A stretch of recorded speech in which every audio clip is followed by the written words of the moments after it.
আসসালামু আলাইকুম প্রিয় দর্শক, আশা করি সবাই ভালো আছেন আল্লাহর রহমতে। এইমাত্র পাওয়া আবহাওয়া অধিদপ্তর থেকে আজকে সবচেয়ে গুরুত্বপূর্ণ খবর, বিদায়ের পথে শীতকাল, বাড়বে তাপমাত্রা, আসছে তীব্র ঘন কুয়াশার বেল্ট। 21শে ফেব্রুয়ারি থেকে আসছে কালবৈশাখী ঝড়। এছাড়া আগামী 24 ঘন্টার মধ্যে দুই বাংলার বিভিন্ন জেলায় তীব্র ঘন কুয়াশার পূর্বাভাস, এমনটা জানাচ্ছেন আবহাওয়া অধিদপ্তর। আজ ও আগামীকাল কোন কোন জেলার আবহাওয়া কেমন থাকতে পারে এই বিষয়ে কি বলছে আজকের আবহাওয়ার রিপোর্টে জানিয়ে দিব। সম্পূর্ণ বিস্তারিত ভিডিওদের সঙ্গে থাকুন। আর আপনি কোন জেলা থেকে আমাদের আবহাওয়ার খবরটি দেখছেন অবশ্যই কমেন্ট করে জানিয়ে দিবেন। আর সবার আগে সর্বপ্রথম সঠিক আবহাওয়ার খবর জানতে আমাদের চ্যানেলটিকে সাবস্ক্রাইব করে রাখুন। এবার জেনে নিন এক নজরে। সকাল থেকে দেখা মিলেছে পরিষ্কার আকাশ, সেই সাথে রয়েছে রাত্রিকালীন শীতের আমেজ। তবে এবার ধীরে ধীরে উধাও হতে চলেছে শীতকাল, আসছে গ্রীষ্মের কালবৈশাখী ঝড়। এই অবস্থায় আবহাওয়া দপ্তরের পূর্বাভাস বলছে আগামী 24 ঘন্টার মধ্যে সারা দেশে রাতের তাপমাত্রা বাড়তে পারে, একই সঙ্গে ধীরে ধীরে উধাও হয়ে যেতে পারে শীতের তীব্রতা।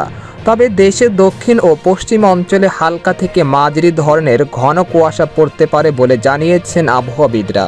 এদিকে আবহাওয়ার আরেকটি সতর্কবার্তায় বলা হয়েছে এখন থেকে পরবর্তী 24 ঘন্টার মধ্যে খুলনা, যশোর, সাতক্ষীরা, লোহাগাড়া, শাইলকুপা, নড়াইল, চুয়াডাঙ্গা, মাদারীপুর, ফরিদপুর, নোয়াখালী, ফেনী, চাঁদপুর, বরিশাল, মতিরহাট, পিরোজপুর ও এর পার্শ্ববর্তী অঞ্চলসহ দেশের 2-1 স্থানে শেষ রাত থেকে সকাল পর্যন্ত হালকা থেকে মাঝারি ধরনের কুয়াশা পড়তে পারে।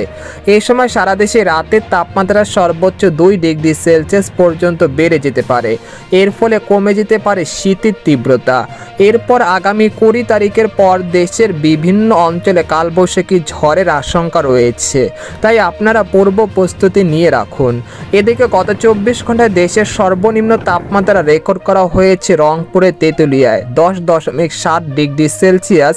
এই সময় ঢাকায় সর্বনিম্ন তাপমাত্রা ছিল 15 ডিগ্রি সেলসিয়াস, আর সর্বোচ্চ তাপমাত্রা ছিল চট্টগ্রামের টেকনাফে 31 ডিগ্রি সেলসিয়াস। এদিকে বাংলাদেশের আবহাওয়াবিদ মোহাম্মদ শাহিনুর ইসলাম জানান আজ সকাল 9টা থেকে পরবর্তী 24 ঘন্টায় অস্থায়ীভাবে আংশিক মেঘলা আকাশ সহ সারা দেশের আবহাওয়া শুষ্ক থাকতে পারে। শেষ রাত থেকে ভোর পর্যন্ত সারা দেশে হালকা থেকে মাঝারি ধরনের কুয়াশা পড়তে পারে। এই সময় সারা দেশে রাত এবং দিনের তাপমাত্রা 1 থেকে 2 ডিগ্রি সেলসিয়াস বৃদ্ধি পেতে পারে। তো এই ছিল খবর। এরকম লেটেস্টিং আবহাওয়ার খবর জানতে আমাদের সাথেই থাকুন। ধন্যবাদ।